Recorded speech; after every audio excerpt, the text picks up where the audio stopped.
Hello everyone, Dan DeChico here, but you may know me as Zero. In this development log, I want to show you the progress that we've been making both in the 4X mode and in the Battle Arena mode. In case you're new to StarDrive 2, StarDrive is a 4X game. That means you're going to be exploring the galaxy and building a space empire out there. You'll be able to pick from one of 9 races and then customize them using a point system, so you can have a race that has focuses on spying or on industry or on science. It's up to you. And then there's also a battle arena mode, which lets you play through some simple battle scenarios, so you can just get right to those exciting space battles if that's how you'd rather do it. So if you're interested in learning about some of the StarDrive 2 basics, I'd encourage you to check out the March and May devlogs. For now, I'm going to assume you've seen at least one of them and sort of know what we're talking about here. So the first thing I want to do is jump right into the Volfar Showdown. It's one of the battle campaign missions in the battle arena, and I'm going to use this to highlight some of the changes we've made.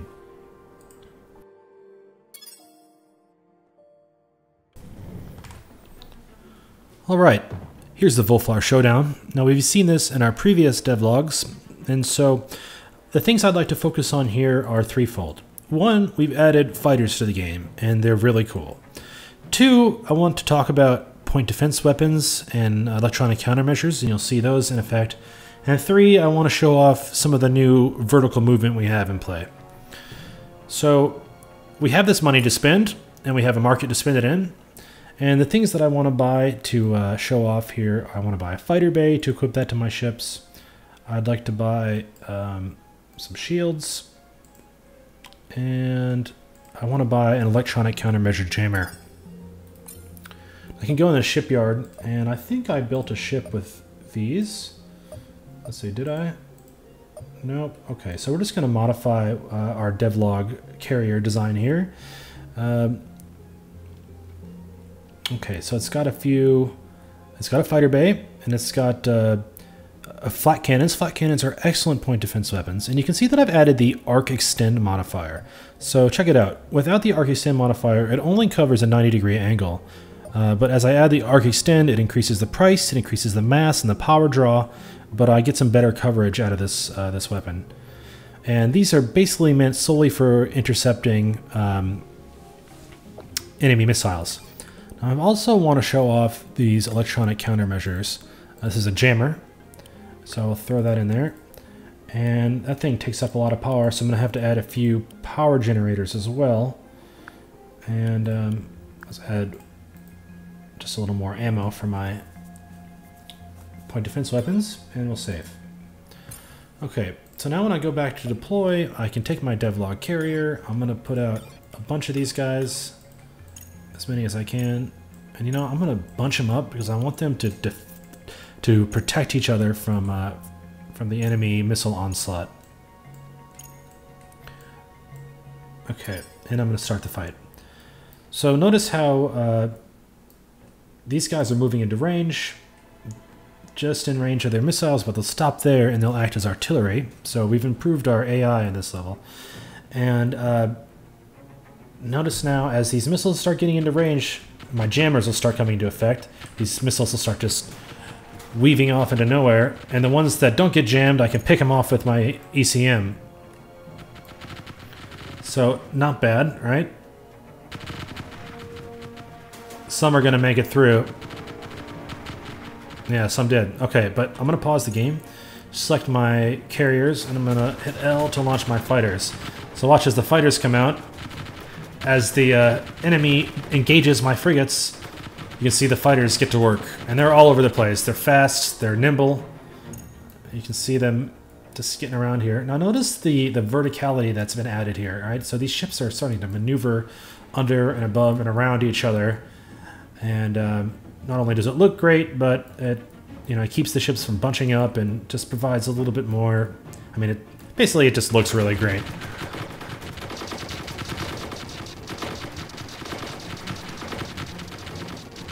Alright, so you can see how important point defenses are, but you can also see how important these close-range weapons will be too, because a lot of ships perform best when they get right up on you.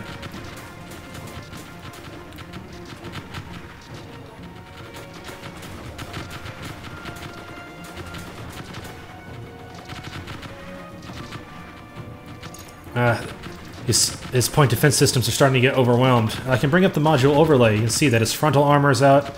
This guy, his armor is holding pretty good. Yeah, those point defense systems are doing a great job, and so are the ECM jammers.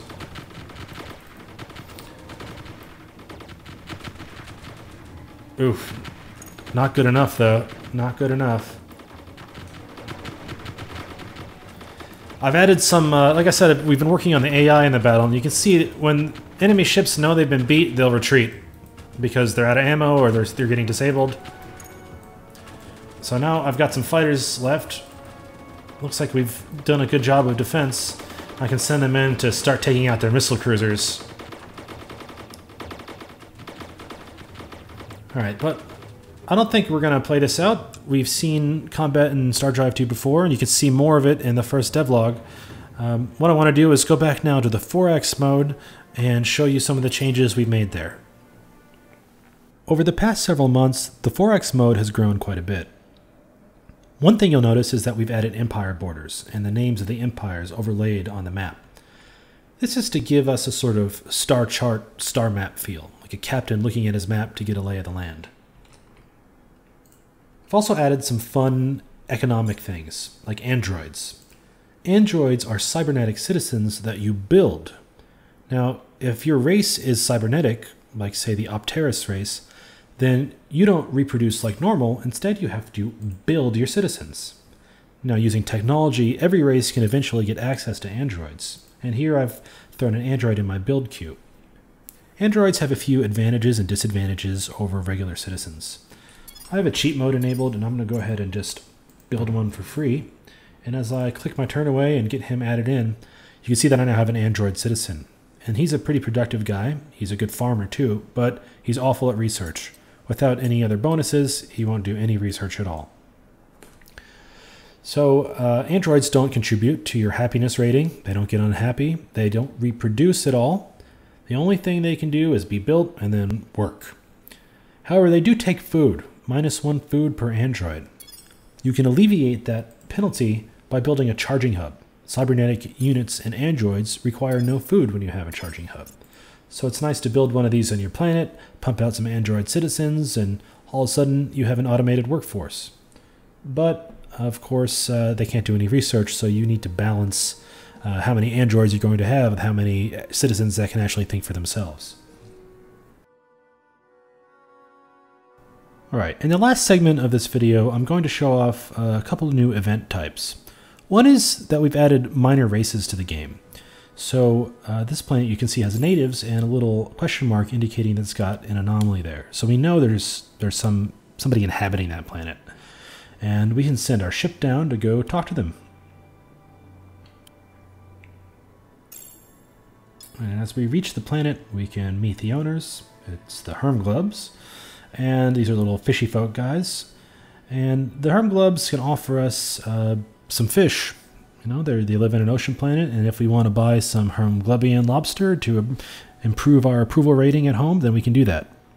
Of course, we can also send our slave ships to their planet and enslave their people for no money. So maybe we'll do that too.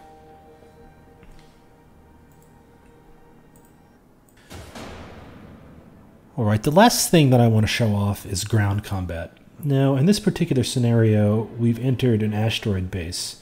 It's a little quest that comes along in the game, and you have an opportunity to invade an asteroid base with your ground troops. And these guys that we're looking at right now are the pirates. This is the pirates that live at the base, so we have a big Kolrathi pirate, and we've got a Corsair sniper next to him. You can see that they each have a unit card, and all of the units have different types of skills, and it's kind of like magic cards a little bit. I'd say that this mode is sort of like magic mixed with chess, all right, in a sci-fi StarDrive setting. So they all have AP, they all have different skills that they can deploy, and they have a distance they can travel each turn. And you'll see how this plays out. This guy has some power treads on him. They give him more speed, power gloves that make him do more damage with his sword. Now let's look at our units. I've got some Alawaks, some Cordrazine infantry, and they're kind of buff right now. I've also got a big Cordrazine mech, and he's a monster. He's got a huge rail rifle that can punch holes right through enemies. Let's move him out. He should be at the front lines.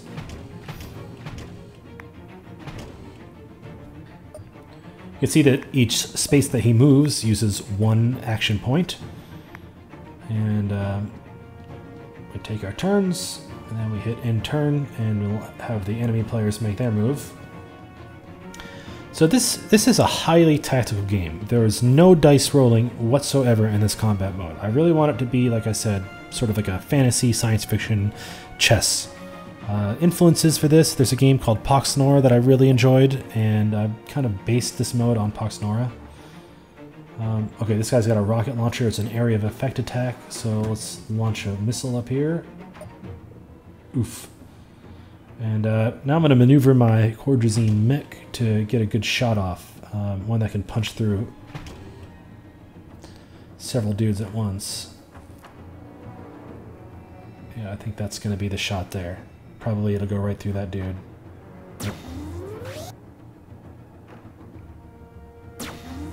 Nice.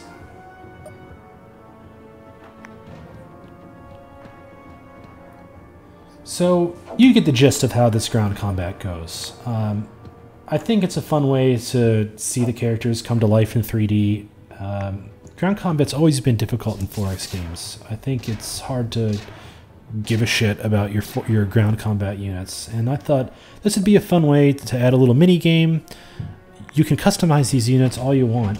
You can unlock new technologies for them in the tech tree, and there'll be all kinds of ground combat challenges. For the most part, they're completely optional. If you invade a planet, you can have a cool tactical combat against enemy ground forces, or you can just hit the auto-resolve button.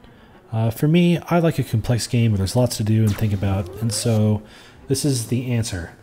We've got this 3D tactical combat, and I hope players enjoy this a lot because I hope to expand on it quite a bit further down the development cycle. Well, that wraps up this video. We're heading out to Germany this week. We're going to go to the Gamescom conference. We'll be showing off the game to a bunch of press, and really starting our tech run on getting the beta out the door and finally heading into release this fall. So stay tuned, and thank you for watching.